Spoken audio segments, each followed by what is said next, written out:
The Everything Sequel podcast is brought to you by Tuity Fitness and the Vegas Beer Guys. The Everything Sequel podcast contains explicit language. 'Cause we learned it from you, Dad. The man getting ready for the Met Gala, Tom Stewart of Lonesome Whistle Productions. Say hi, Tom. Barbie, in a good way. Yeah, this movie... Go ahead. No, I think we were going to say the same thing. The throwaway joke has dated better than all their jokes about Tinder. Exactly. The stuff they put in there to be of the moment has dated horribly. And the one that they yeah, never dreamed of being relevant. Yeah. Yeah, that's good stuff. Were you suggesting though that Ocean's 8 created the Barbie and maybe even Barbenheimer? Who knows? Right? Yeah, totally. This movie could take credit. Yeah. Well, here we are. We're finishing out with the requel. It's a half reboot, a half sequel. Also, it's more of a reboot. Spin-off. Yeah, spin-off. That's interesting. I mean, but it's technically not a reboot because it's in the same fictional universe and it's a continuation of the story. Yeah. But it feels very much like a reboot, and because virtually none of the original characters are in it, it's more like a spin-off. But there's more than I remembered. I'll tell you that much. I counted 2. That's it. Yeah. Okay. But I forgot that Yen appeared at the end, too. And then from what I read, Matt Damon was supposed to make an appearance, but I think scheduling just got fucked up. Yeah. But here we are. We're talking Ocean's 8. It's a 2018 film. 68% on Rotten Tomatoes, Tom. Nearly matching Ocean's 13. Yeah, nearly matching Ocean's 13. It was well reviewed. Made good money, budget of $70 million, opening weekend of $41 million. In the USA, $140.2 million, and in the world, $297.7 million. Men, women, I don't think it matters. I think people have an appetite for these Ocean's movies. Yeah, and I also think we're not talking, when we're not the quality of female cast. It's the best women. I'm trying not to phrase it in a way that sounds like something Trump would say, like the best women, but I ended up doing it anyway. Yeah, but it's not, again, I'll go back to my new catchphrase. It's a lateral move in terms of casting. We find the equivalents of Clooney and Pitt in the industry, or vice versa. In the sense that Clooney is a male Sandra Bullock. In both in-world and out-of-world, they're doing the same thing, right? Because we're going to have a computer person. We're going to have somebody that can pick a pocket. We're going to get a confidence woman. Like, we're going to get all the pieces, the same pieces as the other team, just 4 fewer. That's all. Which is in and of itself is not a bad move, because that's weird. I said 4. I automatically went to 12 for some reason. Isn't that odd? 3 fewer than the original. Given what you've been saying recently, that's not that odd. And the fact that you run a sequels podcast. Yeah. But if you weren't rebooting Ocean's 11, there's no way you'd have 11 people in the crew. Right. If you had a choice. Yeah. And Ocean's 8 is the only title that means something? Isn't Ocean's 8 a pre-existing phrase, or am I completely wrong about that? I think you're wrong about that. It sounds more legitimate. It sounds more legitimate than the other. I mean, Ocean's 11 is a resort, right? I don't know if it was named after the movie, but I haven't even heard of it being a resort. I don't know. But Ocean's 8 sounds like it's something legitimate, like maybe something in a card game. I think one of the characters is called 8-Ball, and you're just thinking of that. I'll tell you something. I went to a baseball game yesterday. Oh. And I saw a player catch a ball on the fly. It was a fly ball. Look at you. Quite a bit of recall. That's right, yeah. Well done. Anyway. Go back. You can listen to previous episodes, and you can listen to them again, just so you know. That might be put behind a paywall, but, you know, I don't want to discourage you from paying money to listen to us. Far be it from me. So, what were we talking about? I don't remember. I don't know. Yeah, high quality cast. You were talking about Ocean's 8 is a thing. Oh, is a thing, which is I don't think it is. The more we talk about it, the more I think. Yeah, but Ocean's 11, I don't know whether it was a thing before Ocean's 11. Just another movie called Ocean's 11, as far as I know. But that was it. We were talking about why would you pick 11? Right. You'll find out when you watch the original. I think I have my answer already. Yeah. They had widescreen back then. They just invented widescreen. They needed something to fill it with. Actually, when you think about it, it seems more unusual for the original, because the Rat Pack didn't have 11 people. So now you got to add, you know. Yeah. But, you know, so I like the choice to pare it back just a little. I mean, 8 is still 8 is enough. That's a thing. That's a thing. That's a real thing. Is that a Lifetime show or a TLC? No, are you kidding me? That was on the Big Three. That was probably, I think, an ABC show. Oh, so that's a sitcom, but there's also I know it from the reality show called 8. No, never mind. I'm thinking of something else. A woman who had 8 kids had a show. Do you about smell her, smoke? Do you smell toast? What's going on?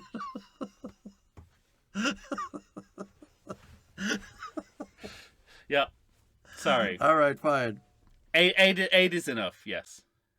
Kate plus 8, that's what I'm thinking of. That's a real show. Yeah. There we go. All right. Well, our old friends, the Warner Brother and Village Roadshow logos are back, but I wrote with no interest. So accurate. No interest. It also made me question why Soderbergh decided to retro up the Village Roadshow Pictures logo, because it already looks like it's from the 1970s. True, yeah. It's got those austere lines that 70s logos had, that brutalist look. Yeah. So I thought, well, it already looks pretty 1970s. Yeah, no artistry whatsoever applied. Well, and then well, go ahead. The Mr. Burns in me wants to shout "Focus" at this opening shot. Are you saying boo or booers? It also reminds me, I don't know whether you had this over here, but in the early 90s, when you would go to a Warner Brothers theater, like a Warner Brothers chain-owned theater, there'd be like the pre-show would be the Looney Tunes characters. And Yosemite Sam would come on screen, and it would go out of focus, and then he'd shoot his gun in the air and go, "Hey, projectionist!" And then it would refocus. Oh, So I didn't have that. Yeah. Then I didn't realize how lucky I was to have it at the time. I think while I had it, I was like, "Oh, come on, let's get on with the movie." Now I think about what with all the Nicole Kidman stuff I have to endure now when I watch the movie. It's just like, oh, I could be watching Daffy Duck right now. What a time to be alive. Whenever Nicole Kidman says, "We make movies better," I always say out loud, "Can you make movies start?" Yeah. Oh, well, the worst. Yeah, and there are other podcasts that covered it, so I don't want to go into it too much, but the irony of having to watch that when you've already made the choice to purchase a ticket and go into the theater. I mean, talk about preaching to the converted. Yeah.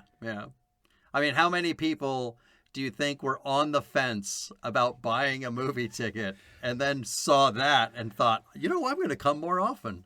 But they wouldn't see it. If you don't buy the ticket, you don't see the that's what I'm saying. Yeah. I don't know what to call it.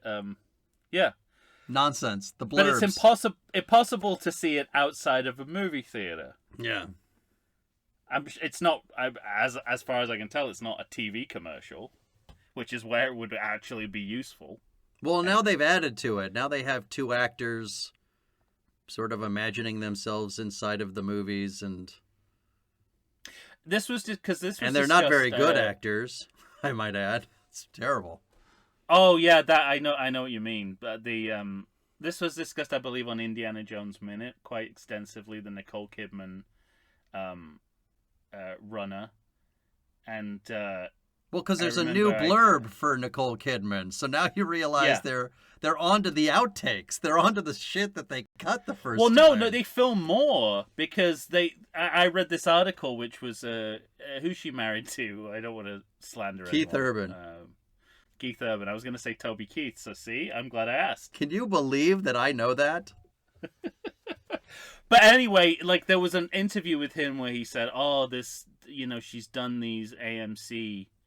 Yeah. I don't know what to call it. There's no genre of fiction that. Anyway, commercials. She's done these AMC commercials, and people have responded to it so much. She's filming 3 more, and it's crazy how people have. It's really resonated with people post pandemic. And I posted it on Indiana Jones Minute Facebook page, with the line, "What a vivid imagination."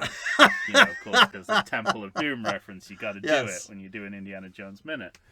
But That's they good stuff. brainwash themselves to believe that they're somehow contributing to the, the recovery of of film. Yeah, right. I liked when Kimmel, not this year, but last year's Oscar Awards, I believe, in his opening monologue said, "I'm so glad to see that you've been rescued from that abandoned AMC theater." Oh, that's great. And there's also you can find it online. I'm not a big fan of these movies, but the clown puppet from Saw, it's him in the abandoned cinema. They did a version where it's the guy from Saw. It's great. And it's very funny. Doing exactly the same lines, and it's horrifying. Oh, I'm game for that. Yeah. All right. Well, here we are. Miss Ocean is at her parole hearing. Yeah. Soon you'll find out that's exactly how the first movie opens up. I suspected as much. I mean, it's pretty evident. I'll reserve judgment on whether that is as much of a backdoor exposition dump as this. But, of course, the fact that, I guess for the purposes of the spin-off, she had to have been in prison until now because nobody's mentioned her up to this point. So that's the other purpose of it, is like, she's coming out of prison, so... Now we can talk about it. Yeah, that's why no one's ever mentioned her before. It's famous that once somebody goes to jail, all the other cons, they never talk about them. Right, exactly. but this is where, there's some pretty big story drops here, because this is where she first says that, intimates that Danny's dead. Yeah. And also that she's Danny's sister, and both of which come as a total surprise to the audience. And we're back in a meta place. Like, that hasn't changed because Sandra Bullock is acting out a part. This is her Oscar moment. Yeah, right. It's time for me to get paroled. Yeah. But also it's like, some of the, the guards seem to be in on it. Yeah. And but they're all pals and, co-conspirators. She's got like a Henry Hill guard. Yeah, sure. Right. Yes. At least one of them in there. And then there's is it the watch she puts on? Is it Danny's watch she puts on? Mm-hmm. And it's essentially like she's possessed by Danny's soul at that point. Like, it's like the watch carries a supernatural quality, and she is now both Debbie and Danny Ocean when she puts on that watch. What the movie's kind of telling us, it's a passing of the gauntlet moment, isn't it, through a shared object. Right.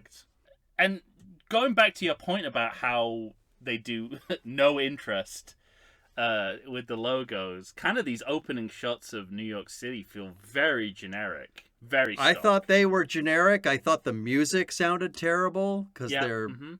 the one thing I think you could say, whether you like the films or not, Ocean's 11, 12, and 13, I think the music in them is fantastic. David, I, you're not going to help me out here, are you? no, I'm David, because I almost said God. Newman. Randy Newman. Yeah. There's Ocean's 11. Yeah. There's 11 of them. Sammy Davis Jr. No, David Holmes. I don't know. I think it's David Okay. Holmes, who did the Bond, who was doing the Bond soundtracks around this time. All right, settle down. But Well, settle down. That's his resume. His resume exists in the world of facts. But I love all the music in all three of those Yeah. movies. I think they are able to evoke the feeling of the 60s while still Mm-hmm. feeling contemporary. The music's great. And I have so many notes in this movie where I'm like, wow, this music fucking sucks. Like Well, every yeah. every time instrumental music starts, I'm like, ugh. And I would say very obvious needle drops, given the theme Yes, of the movie. very like, much. at Ooh. some point, you're like, I can feel Khaleesi's bossy about to happen. Or Right. I sense these boots are made for walking Right. in the air. And they they absolutely And they happen, right. and they happen. And yet no Rihanna. The fuck? Yeah, right. What Why the fuck? isn't Rihanna on this fucking What the soundtrack? fuck? Oh, for fuck's sake. She's in the movie. Mm-hmm. But I think it's absolutely right. It's like generic 70s pulp without anything added to the canvas. Yeah. Yeah. I gotta say though. But meanwhile, you're going to see Debbie Ocean doing some this is quick great. cons. But these are all solid griffs. The griff with the perfume. Absolutely. See, this movie at a writing level seems to understand that when you're doing con artist-based storytelling, the trick is actually to keep it as simple as possible. Mm-hmm. Because there's two notes in that con. One is that you think her con is failing, and then you realize that her con is the failure. Yeah, right. So it starts out with you think she's trying to return, Get money. and get the money Yeah. back. But she just wants an alibi for taking the merchandise out of the room. I mean, it's spectacularly written. It's fantastic. And to your point about the simplicity of it, is also what makes it easier to do. You just have to be willing to take the step. Yeah. You have to, like in a crowd of people, you have to just be willing to take a fur coat off a rack and pick up a backpack and walk into a hotel as though that's your shit. Yeah. And whether it's, I'm happy to give the director credit as a, the way he In this directed one his actors. instance. No, to get, the way he directed his actors, but I have a feeling it's mostly Sandra Bullock doing her own thing. But she plays it totally deadpan, and that really helps with the various con tricks that she's doing, because she'll finagle her way into a hotel room. Right. And the fluidity with which she's playing it kind of feeds into the movie. Yeah, and since you mentioned it, because I went to round up Money Corner and talked about Rotten Tomatoes, but I forgot to mention that this movie is directed by Gary Ross, and this guy has actually been nominated for Academy Awards. But he directed Pleasantville, Oh, okay.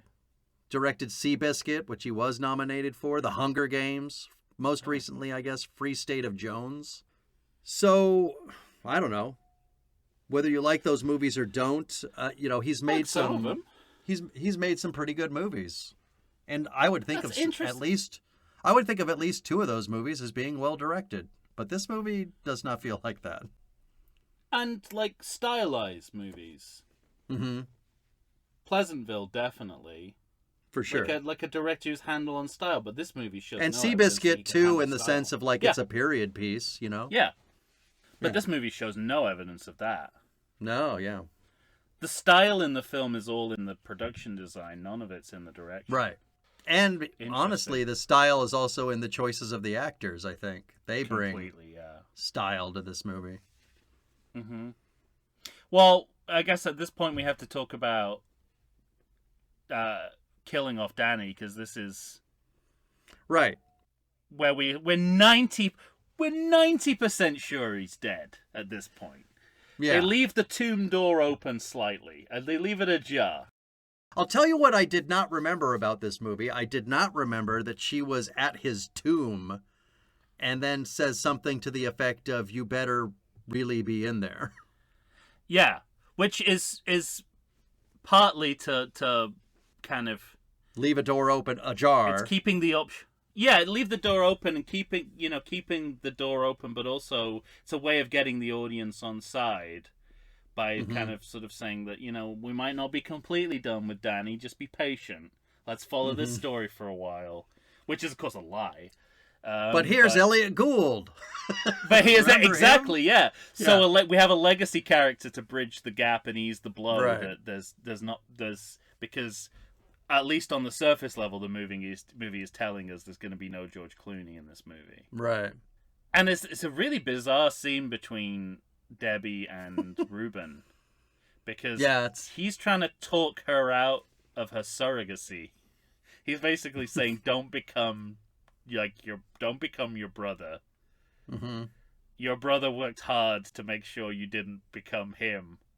But that's her purpose in the film, and we know it. So what's the point? What's the point of this conversation? It's interesting. Yeah, I mean, I don't know. How can you do it better? Yeah.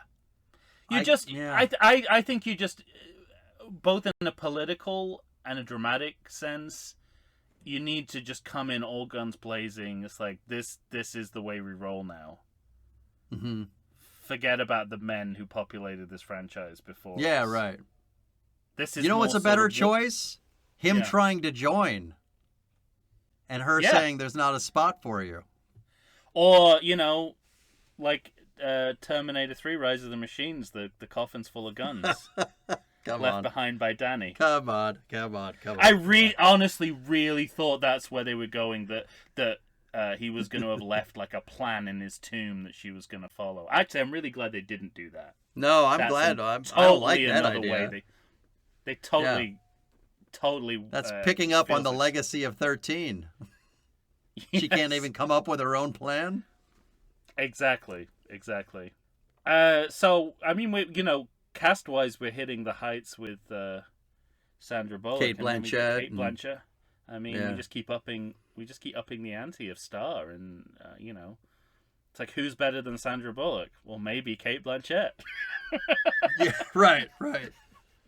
But I also like that we're, again, more things you don't know, but we're hitting some of the same beats of Ocean's 11. Yeah, I can tell. When they get together, Kate Blanchett is a little dubious. She's saying, "Why? You got, what are we doing this for?" Rusty will do the same thing to Danny. He's like, "You got to give me a reason," and he kind of looks at him like, "What? We rub shit. This is what we do." And he goes, "Nope, I got to have a reason. Why this? Why this place? Why this guy? Why these casinos?" So it's even more of a reboot than I gave it credit for. Yeah. Wow. So some of those things are there's some identical steps, beat by beat within it. Beat by beat. And like Oceans, we're gonna, Oceans 11 and 12, we're gonna meet the team as we go along recruiting them. Yeah. And that's all similar. I really like the moment where she holds a knife to the throat of her toxic ex. I felt like that was like I don't know, like that's the way I wanted this. That's the kind of tone I want this movie to start with. Like, we're aware we made a very masculine series, but now we're here to settle the score. Well, not just that. What I like about it is it's not just that. It's not just an angry woman. There was something behind it. Oh yeah, no, completely. But it's like we're not going to let men off the hook for their toxic behavior. Right. in the past, which, you know, that's a huge cultural shift since the last Ocean's movie was released. Mm-hmm. And it has to be addressed, and I think this movie addresses it really well without hitting you over the head with it necessarily. Mm-hmm. The soundtrack is hitting you over the head with it, but the movie No, itself very is much. is a little more subtle than that. 2x4. There's a Every time a needle drops, I say, "Ow!" ow, bossy. Stop. Then there's some terrible ADR about her prison experience. It feels like it was a studio note that the first scene wasn't sufficient enough to tell us what her background, why she's in prison, or I actually don't think the reason she's in prison, I know it matters on a plot level, but I actually still don't think it. I feel like they could have had the bad blood between the two of them without it being the reason she was in prison. Because I don't need to know why she was in prison. I just need to know that she's a criminal, which is well established. Yeah.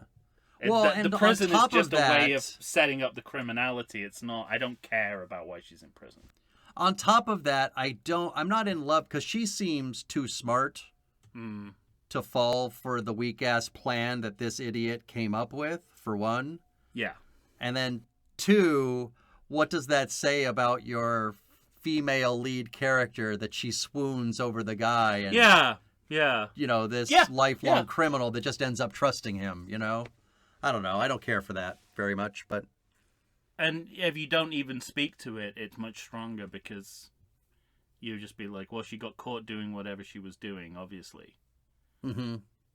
But which can happen to any criminal, male or female. Yeah, and there's something within the editing, within the structure of all this, because technically we're all supposed to be meeting the team right now, but then we take that detour for her to go to the guy and put the knife against his throat. Yeah.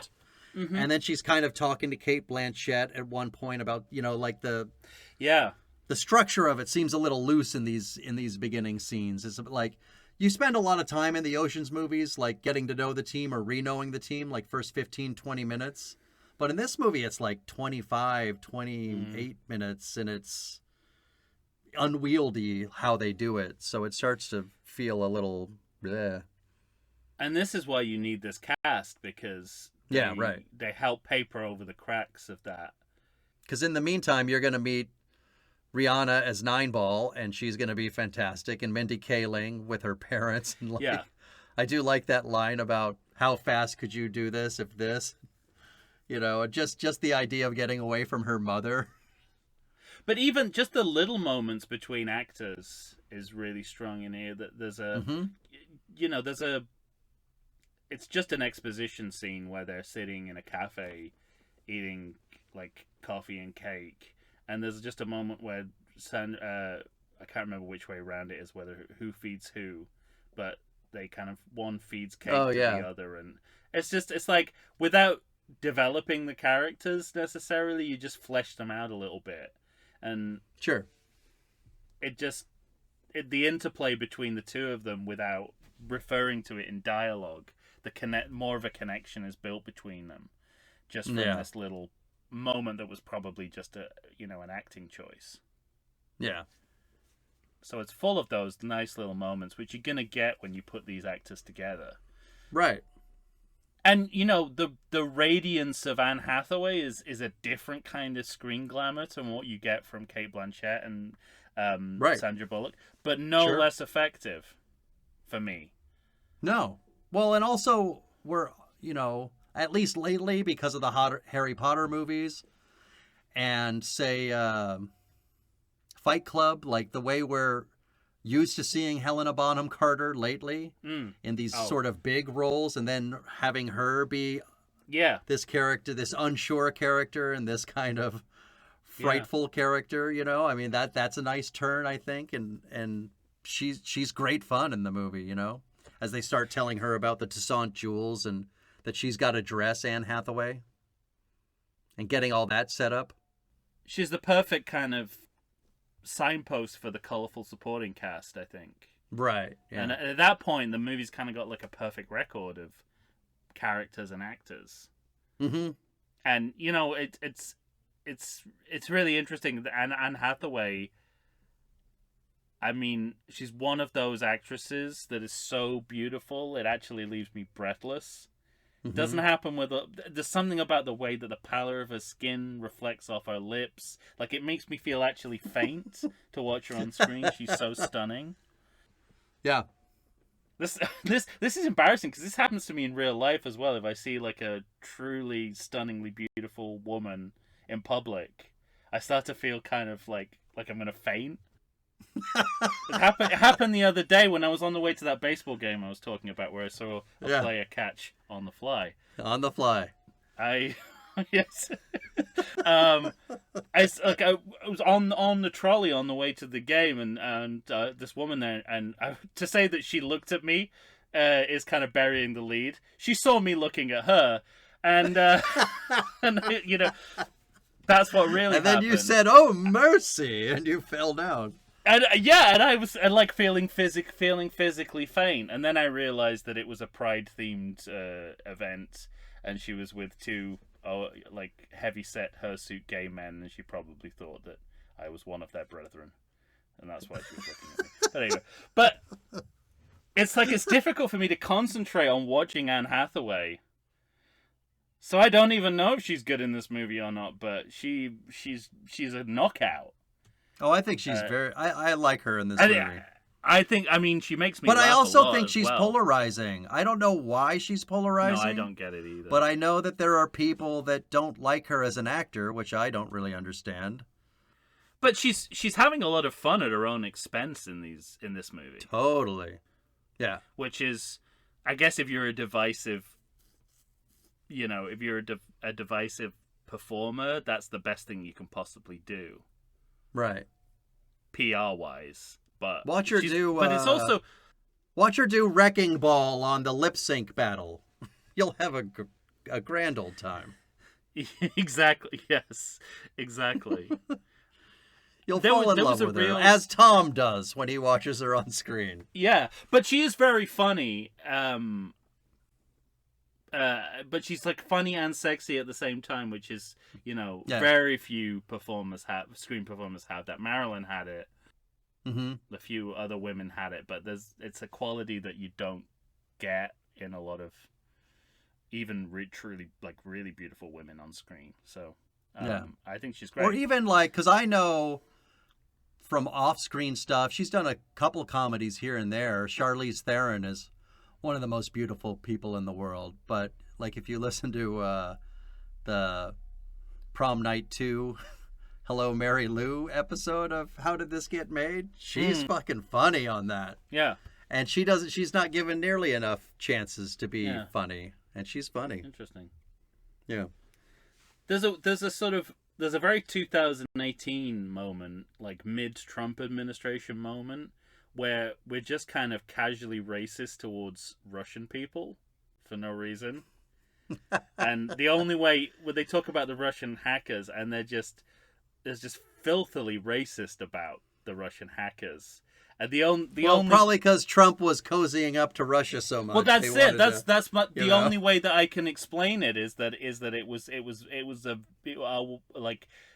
the writer or the culture's way of venting against the way that America had sort of become a Russian colony since Trump took over. But like, you can't say those things. Like, you can't say those things about any race and get away with it, I don't think. Well, we've basically met the team, and we're about to start trying to digitize gems. Why don't we take a break and come back? No holograms this time. Does the coronavirus have you feeling oogie? Have you been sitting on your couch for weeks? Nay, have you been sitting on there for months? Well, it's time for you to get back in shape. Check out 2AT Fitness. You can find them on Instagram. You can find them on Facebook. 2AT Fitness was started by Tina Bernard. She is ready and raring to go to help you get back into the shape you want to get into. They've got all kinds of classes. They've got outdoor in-person classes. They've got online classes if that's what you prefer. Ladies and gentlemen, it's time to get back in shape. You're going to find a variety of exercises. You're going to have strength training, cardio, weightlifting, even fun 5-minute burnouts that will push you to your limits. So get off the couch, get into shape. Go ahead and check out To a T Fitness. Tina Bernard has got you for all your needs. I know her personally. She's fantastic. You're not going to meet a better person to help you become the new you. Check it out. And we're back, ladies and gentlemen. Tom and I are here discussing Ocean's 8. I guess people think of this as the aftershoot. I don't think they consider it as part of the series, but we as professional sequel people know that it is. Yeah, but otherwise we'd be doing it on our Patreon. Right. It's a continuation of the story. Can't be denied. It can't be denied, and yeah, I mean, a lot of that has got to do with the fact that it's women taking over exclusively, I think, for a lot of filmmakers. I mean, that's I don't know if I mentioned this in previous episodes, but this is the kind of Ghostbusters problem. Is like you're not willing to accept adult women, but you're willing to accept a bunch of kids, which makes no sense unless you hate women. Right. Like, particularly. Yeah. So I think there's definitely an element of that. Yeah, I vaguely remember some kind of backlash about, like, why should we care about this? It's just a bunch of women, like, at the Met Gala, Such fucking bullshit nonsense. Well, that's... And I think it's actually one of the... So many prejudices there, isn't there? So many prejudices within that. And Yeah. I think it's one of the smart things that this movie does is to do something different. And I love the idea of trying to, steal these diamonds within this event at the Met. I think that's great. And it has to be, it has to be somewhere where it's plausible would be mostly women. Mm-hmm.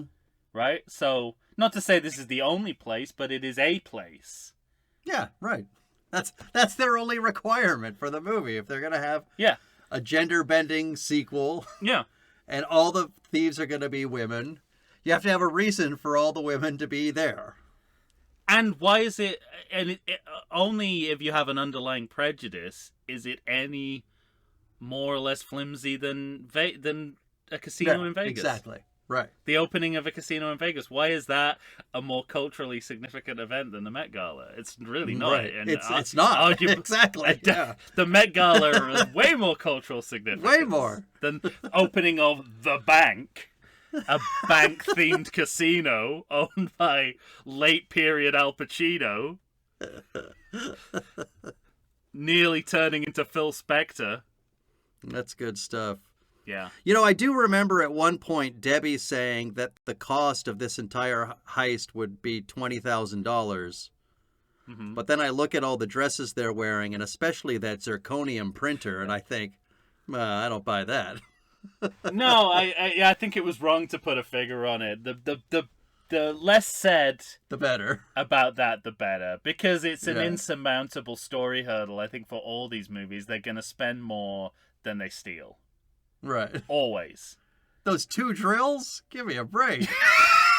Those two drills could finance the GOP of a small country, right? I mean, it's so stupid.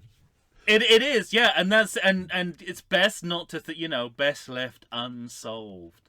Yeah, right. So it's a really silly screenwriting move to do the accounting of it, because you say, there's once you even the thinnest audit of that will reveal that it is not possible that they only spent $20,000. And then, it's funny because on the way out we were talking about the scan, right? So they've created these zirconium jewels that they have to switch out, but they have to get this scan of the jewels so that they can do that. And when they first go to the store, it's underground.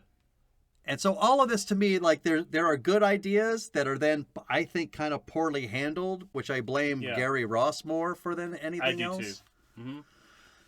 Because I like the idea. I like it when you have a plan and something in the plan doesn't go right. Right. So to me, I like that they're underground and they have to take it above. But I don't like the way they're asking the two women to do it because it seems like they have something nefarious going on. Like if I was working at that store, I would think these two are up to no good. This is so obviously, you know what I mean? So I'd like Yeah. them to be a little more capable at it. And then I wish just more sort of how people work was involved. I wish the guy was like reaching for the diamonds and about to take them away, and maybe she gives him a slap of the hand. Like she has to like really get into the role of like, I'm not done looking. Or something within that to like bring more character out of even the secondary characters, even the people working at the store. I don't know. But to me, it was a good idea. We got some great actors in those roles. You've got right. one of the cops from The Wire playing a security guard. I saw him, yeah. One of the entourage from 30 Rock is also playing a security guard. So you've got the actors if you want to do stuff with them. Right. Yeah, I think I kind of agree to you. I like that I like that they've related it to the idea of 3D printing rather than holograms. Mm-hmm. Like it's they're they're not too ambitious in the kind of technology they're trying to represent. It is like available technology, which is always good. It's always, I mean, we've skipped quite a lot of introductions. I mean, I know we're kind of, I get the sense we're both happy with pretty much everyone in the team, so there's no need to kind of go over them. I do think it's interesting, it's interesting the introduction of Awkwafina, because it kind of this movie, I guess, sort of launched her as an actress who would be in every single Hollywood movie since 2018. Yeah, I mean, I seem to remember some quote from Sarah Paulson saying, "Boy, they'd all love to get together and do another Ocean's movie, but Awkwafina is bigger than all of us put together now, so trying to find a hole in her schedule is really hard." Yeah, and everything that we later kind of questioned about her culturally appropriating the black scent is so on the nose and evident here. I wonder why it took us quite so long to have that discussion as a culture. Also, the fact that, and this is just how modern movies are, and you can laugh at it, but you can't really do anything about it. That, like, it's always hilarious when criminals blow their stolen money on like luxury items, except when it's a sponsor. So when she when she steals money, she goes to Subway because they're a sponsor. It's like, she could afford to go somewhere more expensive, but it's Subway, they're a sponsor. So it's a kind of a weird inconsistency there. Yeah, and I the other thing that kind of just something that really adds to this movie, I think, is just the legitimacy of using the real version of everything. So there's a bunch of celebrities like Julianne Moore and Jessica Chastain who have obviously allowed their image rights to be used. Yeah, so right. you don't have to invent fake actors. Right. Katie Holmes is in this movie. Yeah. Every brand is a real brand. There's no knockoffs. Every celebrity you expect to be at the Met Gala is there. Kardashians and Hadids. Plenty. So it's kind of interesting that this movie does it kind of it takes on this world of fashion, but it's got the collateral to back it up. Like you right. I mean, because you even have like Serena in this movie, and so you have like the world's biggest tennis star. So it's you're not going to one place either. You're a Kardashian here, a real actor here, the best tennis player in the world here, that kind of thing. That lends a lot of credibility to the movie overall. Yeah, it is. It gives the movie real credit. I think that's the right word, credibility. Absolutely. Yeah. if this movie were a person, they would only wear brands. There'd be no ersatz knockoff items on their person. Yeah. And it's a real kind of there's a real power to that when you're watching an entertainment movie, I think. Yeah, sure. You don't have to settle for the ersatz version of anything. Even Facebook. When you see Rihanna using Facebook, I'm like, you can imagine a movie where Facebook don't want you to use their logo, so we have to come up with Bookface or Bookface, right? Like face or, pages, internetsearch.com or something like that. But this movie doesn't have any of that, and it goes down easy because of that, I think. Yeah, I agree. Although there's like within that there are inconsistencies, because this whole Banksy subterfuge that they do with the women crossing the Delaware, they call it a Banksy, but it's there's another artist who actually did it. So they don't necessarily make it clear in the movie that that's a mistake, that people assume it's a Banksy because he's a famous male saboteur artist, but the actual artist herself doesn't get credit until the credits. Yeah, interesting. Yeah, you're right. Like there should have been a moment in the movie where they're like, hey, they all think it's a Banksy, but it was done by this female artist. And it's just not, I wonder what's the timing of that. If this is a 2018 film, do we... do you know when that artist was prevalent in the consciousness of the public? Or... I remember I don't know the timeline of it, but I remember this painting, and I feel like Banksy is already kind of a dated reference by 2018. That's what I was wondering about too, because Banksy felt late to me. Yeah. I mean, I get, it's a shame that the actual artist doesn't get credited until the credits. She does she does not in the world of the film. She gets it in the end credits. Yeah, right. But because it's just a ruse to get 8-Ball into the security system, like why not just give it to, does the audience have to know the name? Like, maybe not many people know her name as many people know her name as I think that's Banksy. Probably what it came down to. It wasn't Subway. Right. It wasn't. Yeah, exactly. Yeah. It wasn't Subway. People aren't going to understand unless you say Banksy. Yeah. I have a horrible feeling that's what happened, which sort of undermines the message of the movie that, Right. Exactly. That's what I don't like about it. Yeah. Something else that's, again, a slight inconsistency. When they're sitting in the window eating hot dogs, it's like this classic New York pulp image, except that those women are not allowed to eat those foods in their daily lives. Right. I mean, it's something that, it's like in every movie with a big female star, that they're kind of dieted to death, but it just like, I like the power of that moment, but I didn't buy it from those actors. Right. I wish that every woman could eat like the Gilmore Girls and have no repercussions and still look like the Gilmore Girls, but that's not how the world works. That's not how the world. Yeah, that's not how the world works at all. Yeah. Yeah, the dog scam is great, and I think again, like it's a Trump era reversal of tropes, isn't it? It's like the prior 2 years have shown that the weak, gullible creatures in our society are all men. And so now it has a logic to it that you can exploit men's emotions easier than you can exploit women's to get women's, right. And I really like that.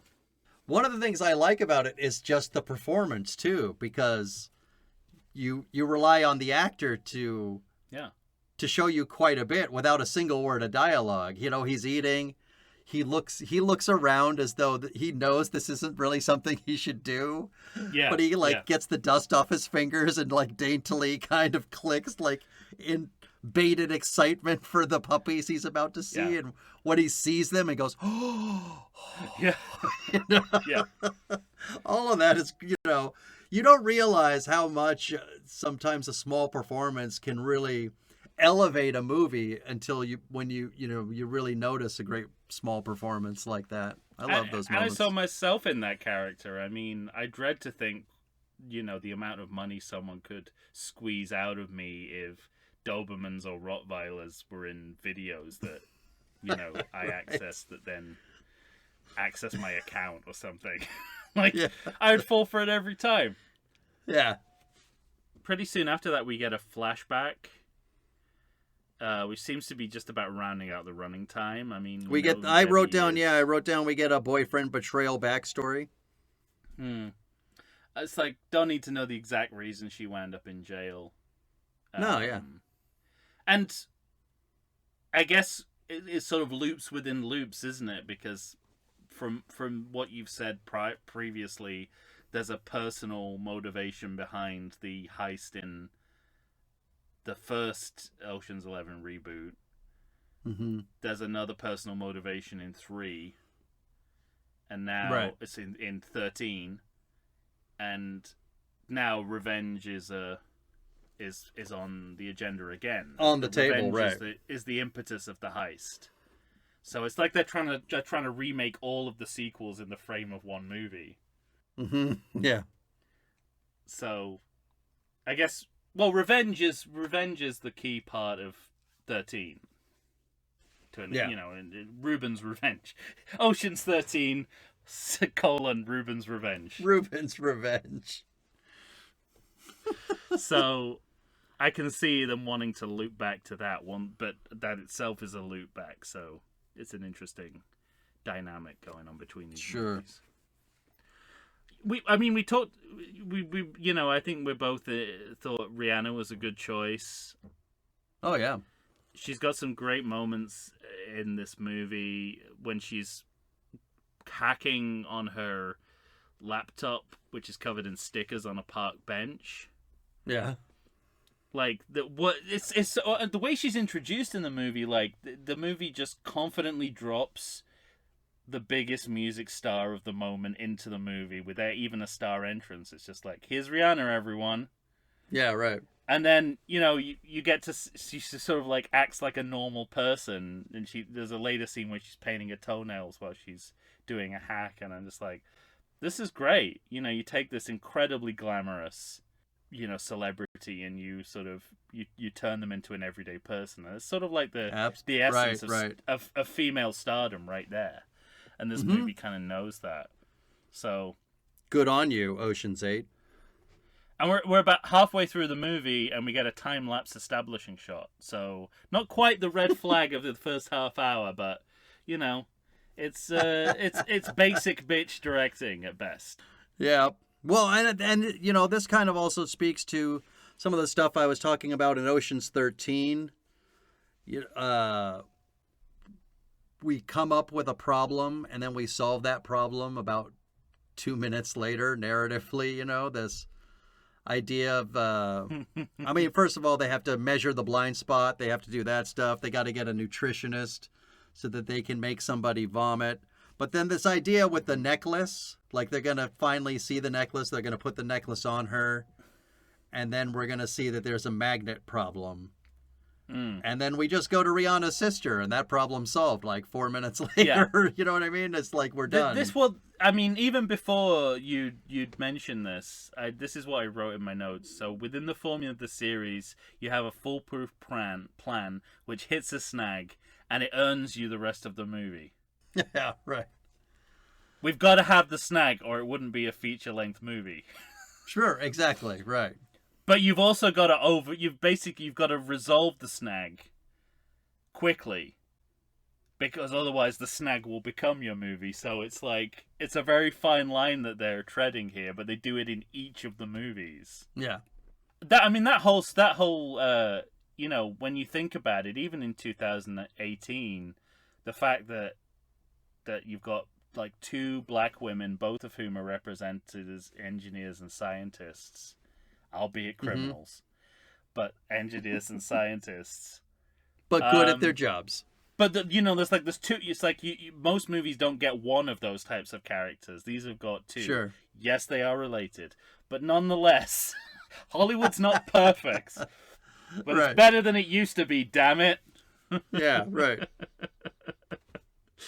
Um, yeah, and I really like how they take on the issue of like of female role models as well, like the burden of representation that women have to, Hmm. with the story about the 8-year-old girl who, looks up to women, and it's like the sense of like why do women have to be role models more than anyone else in the world? Right. Or for that matter, why do people of color need to be role models more than anyone else in the world? And I think this movie gets that we're not trying to create role models. We just want to create powerful women characters. Yeah. Right. So I'm glad that they discussed that in the movie. Now, where are you? Because I believe we're at the day of Yeah. the party, and they're getting their dresses, and the gala is on. Yeah, this scene kind of this part of the movie, it becomes the Robert Altman's The Player, essentially. Yeah, for a so few that's what I was scenes. gonna. Yeah, exactly. Yeah. Because there's no shortage of real celebrities to fill out this world. It is literally star-studded. You mentioned Serena. There's a Hadid. There's Kardashians. Yeah. Everyone you expect to be there is there for real, like like in a scene from The Player. There's Phil Donahue and Burt Reynolds having breakfast. By the way, I don't know if you've been back to The Player recently, but that conversation they have is the best part of the movie. Yeah, I literally just watched that movie maybe 6 months Yeah, ago. they're arguing over whether they're a new breed So or good. they're breeding them. I know they're a new breed. They're breeding them.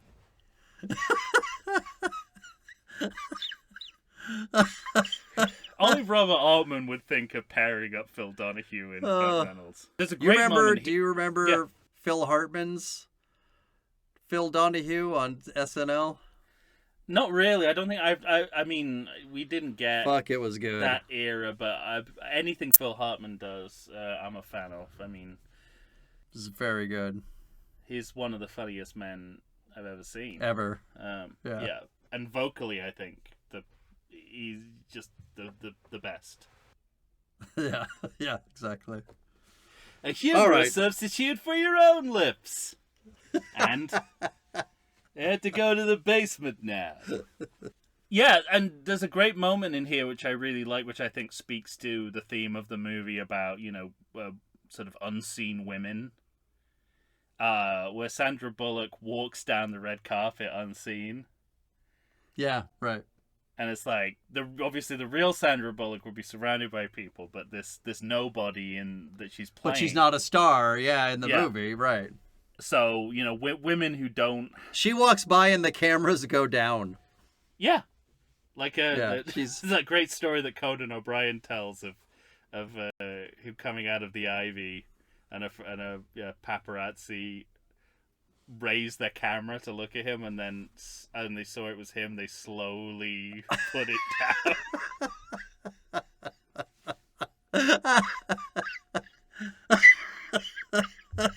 Yeah, but it's a comment on what women go through when they, I mean, it could just as easily be that she's the cleaner or something. She's just completely anonymous right. But you feel the irony of it because it's Sandra Bullock, and Yeah. Right. and one of the most beautiful women in the world, looking the best she's ever looked, and no one lifts.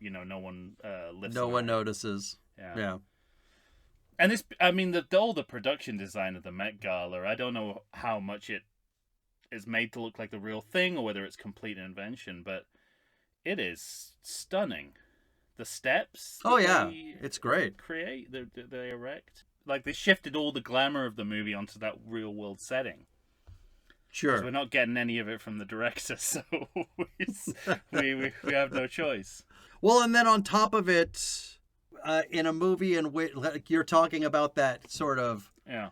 meta quality of having real people in at the Met Gala, and the Met Gala is ran by what's her name from The Devil Wears Prada, the Anna Wintour, and then she's actually in the movie as well, like in her office and Yeah. stuff, fucking around watching some sort of game or something. All of that's great fun, I think. We haven't even mentioned Sarah Paulson yet. Fucking Sarah Paulson. I spent half the movie wondering, is that Sarah Paulson or modern day Adele? I can't really tell the difference between them anymore. That's great. But clearly, the influence of movies like Kill Bill, the way that she's trying to have this domestic life while still Sure. exhibiting the criminal lifestyle, and trying to fence all those items in her garage. I'm just grateful that we have these actors in this movie, and because this movie wouldn't be much without it. I think because Sandra Bullock asks her, what do you tell your husband about all this shit? And she just says eBay or something like that. Yeah. I also wish she had said something about don't underestimate the powerful ability of denial. Yeah. Well, it's just like, don't come in here. Remember, don't touch anything in the garage. Yeah, right. Well, within the scope of our story, though, we have to poison Anne Hathaway. Yeah. Right?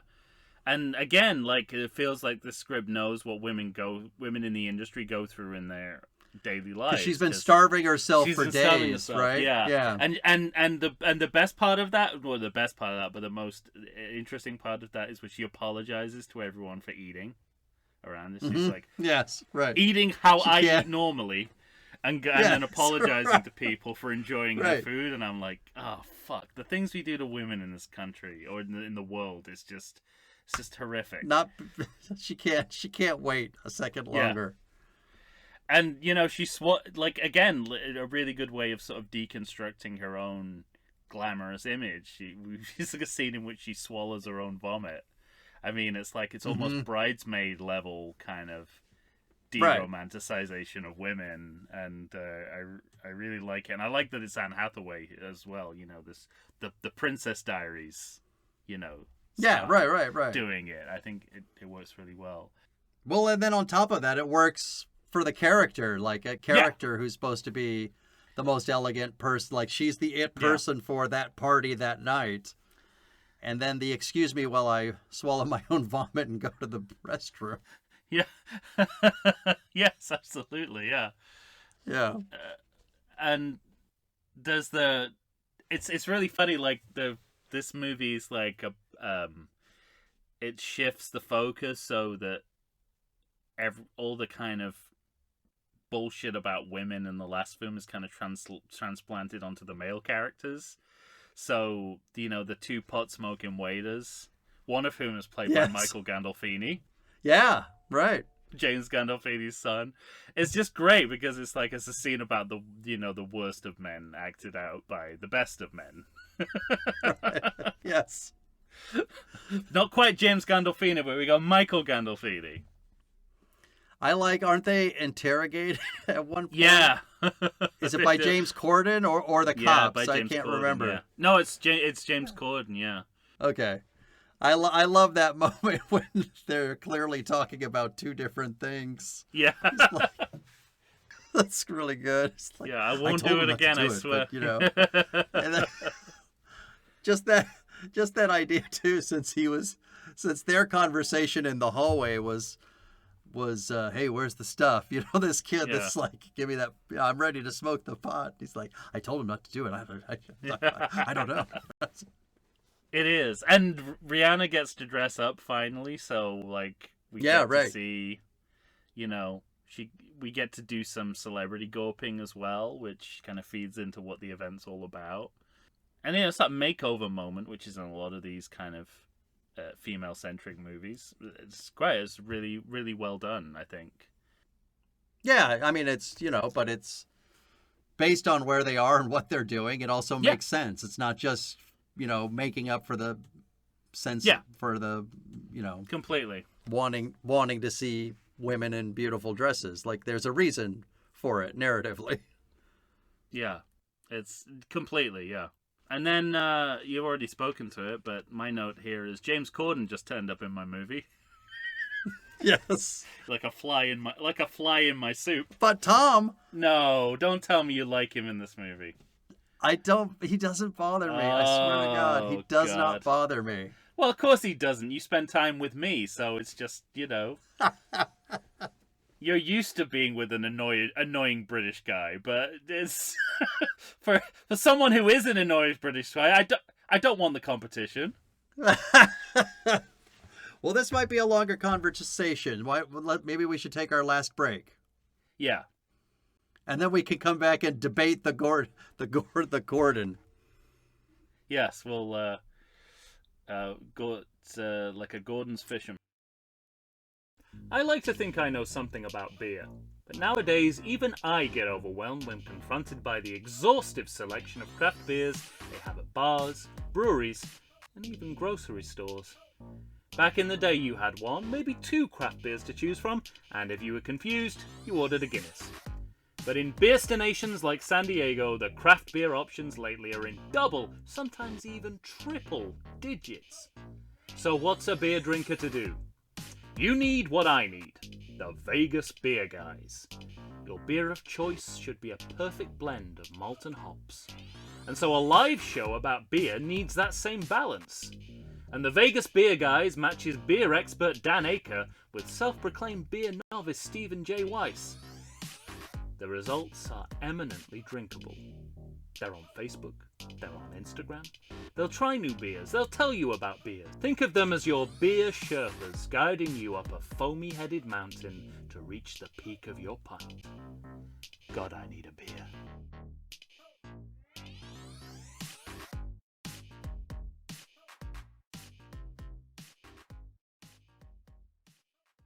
And we're back. We're finishing up with Ocean's 8. What's that guy's name? David Ross? Gary Ross. Gary Ross. Yeah. I turned over my sheet. I didn't think he earned my picking up my pad and turning the piece of paper over. As far as I remember, it was Herbert Ross, the director of Play It Again, Sam. Play It Again, Sam, yeah. All right, so you're not on the James Corden team then? I'm not anti-James Corden. Okay, I admit that he feels misplaced when you see him. He's so wrong. But I think that, I think that has more to do with his being a talk show host at the time. I think he's just fundamentally miscast. He's fundamentally miscast for quite a few reasons. You might be right about that. For instance, later on, Sandra Bullock says that he busted her father and her brother. So clearly, they when they were writing this, they were thinking of a much older actor. I'm old. Yeah, you're right. Yeah, James Corden's not old enough to have busted Sandra Bullock. He busted her dad when he was 14. It would have to be, right? And, Sandra Bullock's no spring chicken, even though she looks about 25. She's actually significantly older than that somehow. Yeah, right. Because, I don't know, there's a painting of her in the attic that keeps aging or something. I don't know. But, so I'm not anti-James Corden. I think I really like his early films. The early films he did with Mike Lee and Gavin and Stacey, which he co-wrote. I think is an excellent sitcom. I just think he's all wrong for this, and it was just a period where he was getting film work, and it didn't really matter what the film work was.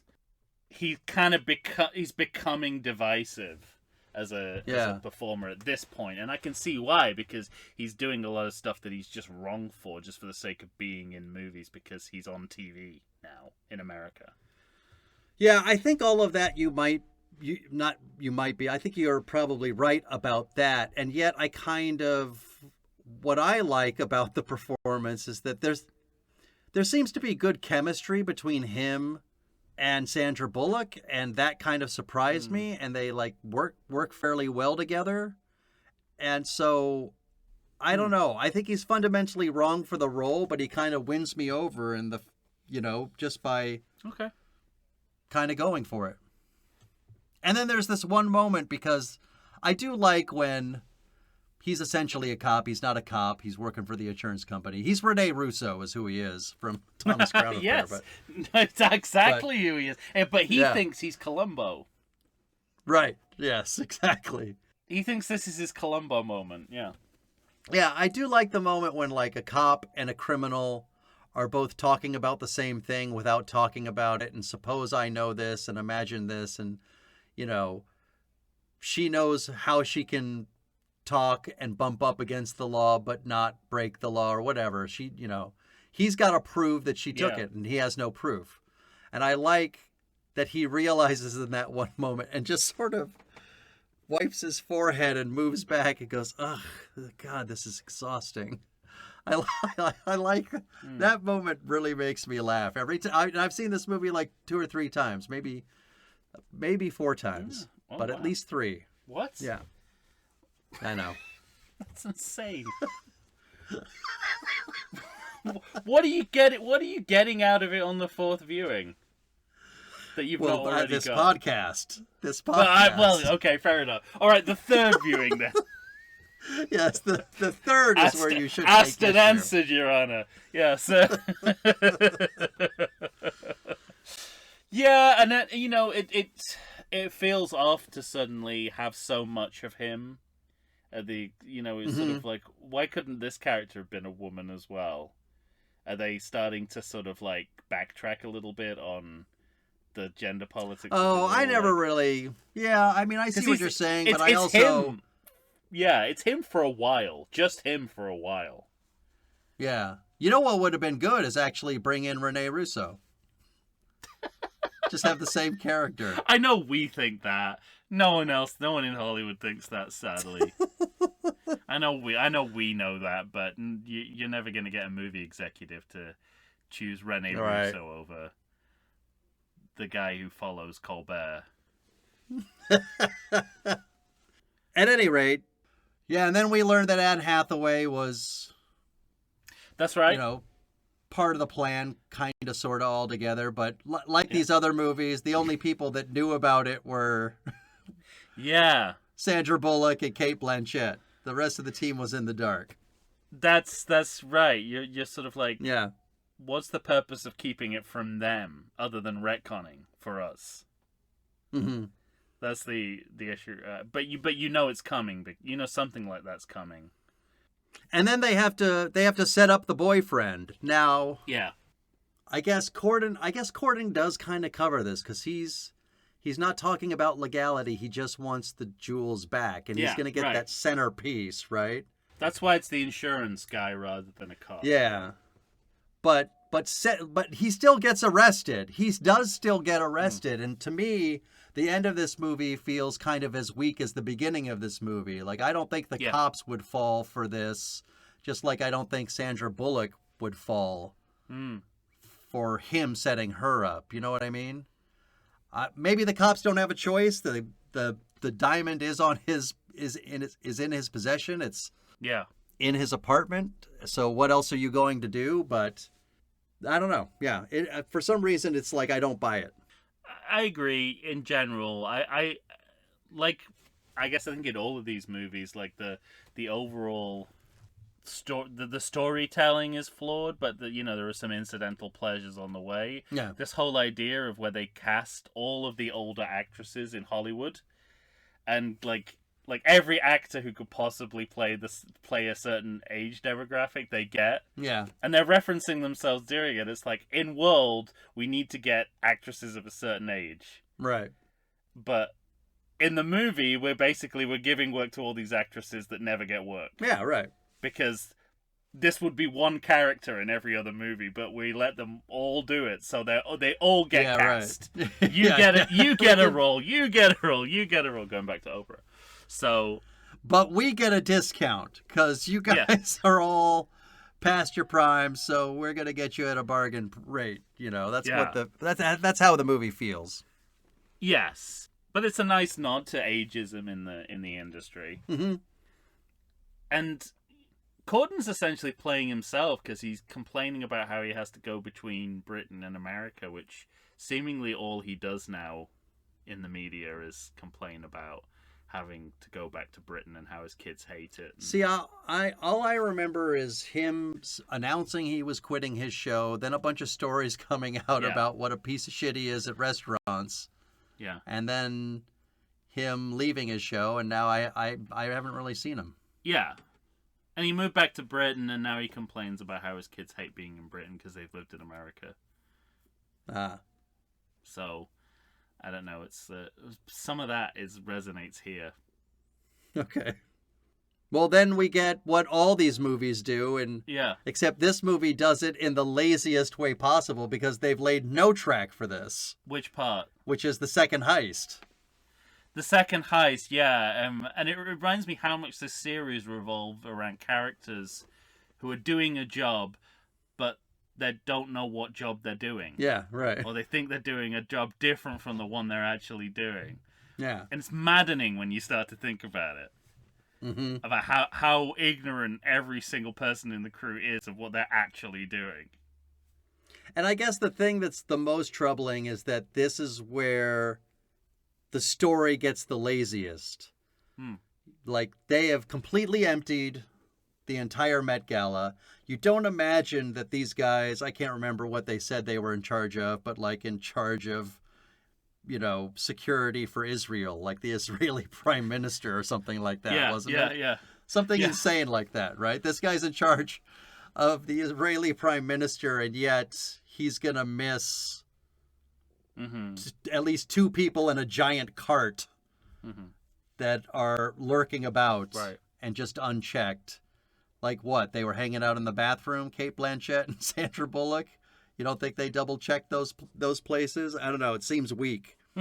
And then she's fending off security just by speaking German for 30 seconds, which for our director is long enough to get Yen over and steal diamonds and jewels and replace them with more fakes, and then get back in his bus tub and have... But the next time we see Kate Blanchett, she's just pushing that thing down Yeah. an underground tunnel. We have no sense of how she got there. These people would hear that thing moving around. Like story-wise, it all feels really weak and lazy. And it's a deficiency even compared to the previous two movies. You got a sense of in those 2 movies, in Soderbergh's version of the story, how this all happened in real time. Like, even if you didn't believe what actually happened, you got a plausible sense of the time it took for it to happen. Yeah. And they don't have that sense of timing here. Like you say, it's all fudged. So, it could be 2 minutes, it could be 30 seconds. It's never really... It could be 2.5 hours. Yeah, exactly. Which is what it feels like it should have been time-wise. Yeah, completely. Which means Sandra Bullock was speaking German for a really long time to those security guards, because she keeps kind of like looking behind her for, to see if they're gone. And as you say, Yen is another legacy character. Is back. And again, at this point, because we've not entirely closed the door on Clooney, we don't know whether we're ramping up to a Clooney cameo, or they're just trying to ease the blow of him not being there by throwing us the bone of another legacy Another character. bone, right. It could go either way at this point still. We get more laser dancing as well. Yeah. A callback to Ocean's 12, except this time it makes physical sense. You can predict the path of these lasers, not like in Ocean's 12. Except the only thing is that this laser field is worse than the one we had in Ocean's 12, so it should technically be better. So that random laser thing should be even more random now. And it seems that they've got a worse laser system than the one that Dr. Charles Nichols had in 12. Was it Dr. Charles Nichols? No, the lasers. No, Fabergé. The lasers are in the museum. Not lasers are in the Charles, museum. Yeah. Not in. What did he have that was so good? The piece of paper that I forget. What? The first something ever written. What was so good about his security that they couldn't get past? Do you remember? Oh, I don't know. It was one of 12 things. All I remember is that they had to lift the entire house up so that Basher could get a shot. Yeah. That would harpoon the wall that puts the pad on the... Anyway. I'm not going to keep going down that rabbit hole, which is the trap you laid. It was a rabbit hole and it was a trap, yes, indeed. So, really like the use of an iMovie montage to replace the aftermath text. Normally in these movies, the information we get is normally done through, subtitles that, say, Debbie Ocean ended up running her own blah, blah, blah. but they decided Yeah, to do right. this all visually, and it's a really powerful sequence because it's just like I actually it's just like like it. Yeah, I like. yeah, all these women basically took the money they got and every one of them used it so they could take control of their lives and run businesses. And right, run their own shit. Exactly. And it's like you can't imagine the guys from, you know, the Ocean's 11 doing the same good with with their proceeds Right. as these women do. And I Yeah, guess that's exactly. the point. Yeah. Like they created good in the world out of their bad, and there's no sense that that's what Ocean's 11, the male Ocean's 11, did with their money. No. Given that in 12 they're just like, well, a lot of it's gone, and Yes, we're no right. better off. So something went wrong, is the implication. I really like the sequence. Yeah, I love the sequence, and it's punctuated by something like a sentimental bit that's both in this movie and Ocean's 11 and none of the other Ocean's movies. And I think that's maybe why I think that's one thing that makes this movie work. It ends on a good note because I like the idea of her like raising a martini, which feels classic in 60s and Yeah. kind of Rat Pack-ish, to her brother and saying, "You would have loved it." The idea that her brother would have loved this plan, this con, this game, this heist, like he would have been proud. He would have really, truly loved it, And that's a sentimental bit between characters that I like the movie ending on. Yeah. And it's still, at this point, teasing the audience with a Clooney cameo. Even if it's not in this movie, it could be teasing the next one. That doesn't come. Yeah. That doesn't come. Well, we have to wait until the end of The Flash for that. And I think this is the right way to go, both for the kind of emotional moment that you're talking about. It resonates more, him not being there. Mm-hmm.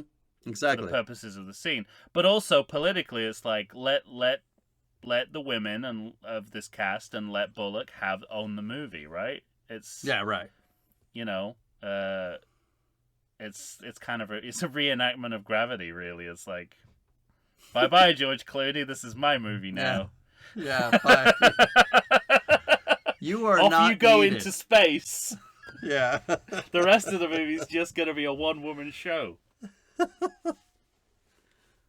And I wondered, my thought was, were there two versions of this ending written and maybe even filmed, depending on what the confidence they had when they were editing this movie that this would be a successful reboot of the franchise or not? Like, if they lost confidence in it, would they have thrown in a Clooney cameo, or at least, a silhouette or something to suggest that he's still alive? Right. Although I guess he is still alive if they're all coming back. Right. Yeah. I mean, that remains to be seen, but as I understand it, that's might be happening. Yeah. So it's interesting for all those aspects, but I'm glad they didn't walk back the ownership of the franchise. Yeah, me too. Because they took ownership. The actors and the characters. They took it on completely for the rest of the movie. So, stick with it. Yeah. And then, we got Ruben and we got Yen, so that's our concession to the former original franchise. cast, to the former franchise, as well as the kind of connective tissue of her being part of the Ocean's family, as well as all the reboot stuff, the Beat for Beat remake. So, it's a satisfying ending.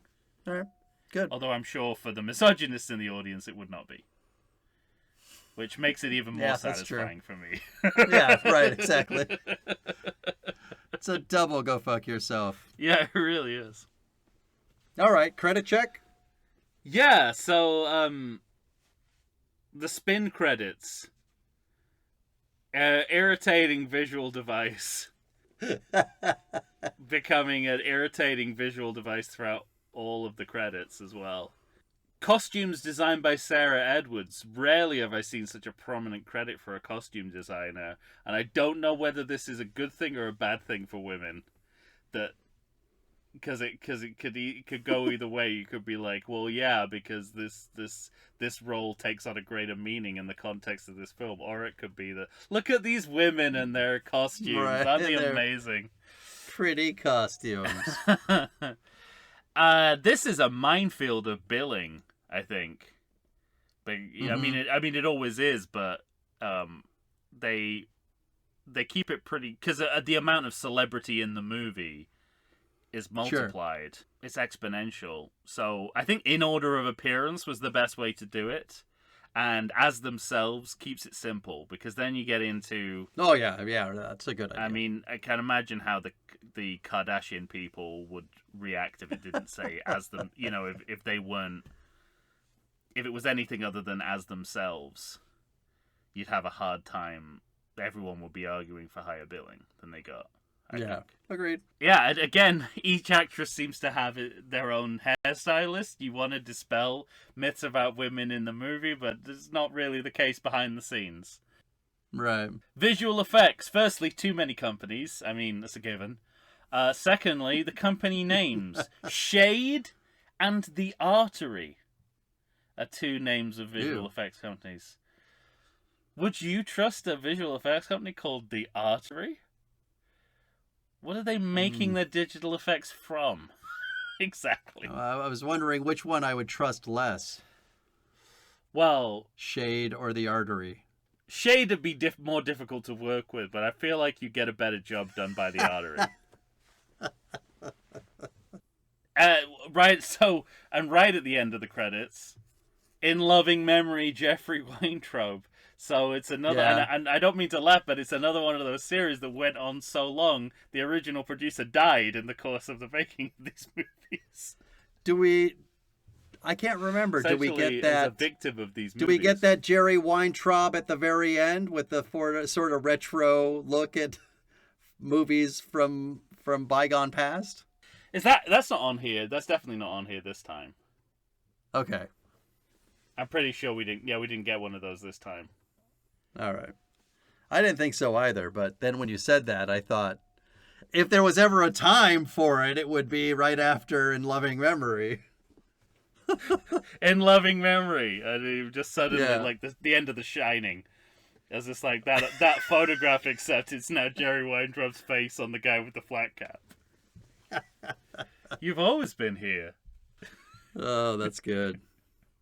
All right. Anything else? Was that it? No, that's it. No, that's the very end of the credits. So that's all I've got. End with death, I always say.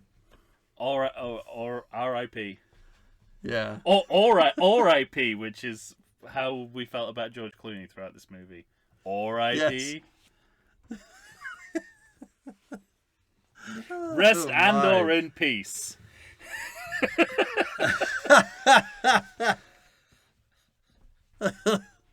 I'm going to start using that. Rest or in peace. Rest or in peace. Ladies and gentlemen, you're going to have to find us and tell us what you think about Ocean's 8. It's in the middle for Tom, right? Yeah, right in the middle. And that reflects how I feel about it. There's things I like about it, things I don't like. Yeah. So split the difference. It's funny that I have it ranked last and you have it ranked middle, but you have it bad and I have it good. Yes. Yeah. Only just bad. Yeah. And I'm only just good. Only just bad. Like real close, by a hair. Well, it's not successful overall in what it's trying to do, so I can't call it a good movie, but I enjoyed watching it. I thought there was a lot of potential. I think it's fairly successful. The heist part is successful until you get to the double heist, and then it's less successful. That's true of all these films, yeah. But yeah, but certainly the cast is very successful, and that's what I base it on more than anything else. The cast is the saving grace of this film for sure. Because it's so good, yeah. Yeah, and even it's. I think there's an obvious way to recast Ocean's 11, which could have taken it down a worse path, and I actually don't think the kind of the lateral casting is obvious, or like there's a lot of surprising choices that No, yeah, right. are in the movie not because they resemble the characters from the male franchise. It's because those actors are good and they work together well. Like, you can see that is the impetus behind their casting, not for them to represent something from the other part of the franchise, as you so could have easily done. All right, ladies and gentlemen, what do you think? Is it good? Is it bad? Where does it lie on your list? Find us. Tell us. Gonna have to find us on Facebook, Instagram, or nothing else. You can send an email to everythingsequel@gmail.com. When you hear us next, we're going to be pitching. Where do you go after an all-female spin-off? Yeah, where's the colon going to be in your title, Tom? What number is going to pose as a letter? Ruben's Revenge. I've already given it. It's Ruben's Revenge. Ruben's Revenge. Except there's a lot of I mean, we'll save it for the episode, but there's a lot of opportunities to substitute numbers for words for numbers, right? In this franchise particularly. That's what this is all about. Well, I look forward to it, sir. Yeah. Yeah, you should. You can look forward to that as well, everyone. All right, that's it. As stated, we're pitching sequels next. Look forward to that. For Tom Stewart of Lonesome Whistle Productions, Michael Shantz here of the How Dare You Awards. Say goodbye to everybody, Tom. Are we posh? There's James Corden once again thinking he can offset his classing up of his own working class accent by making fun of other people doing it. Is your computer up over there?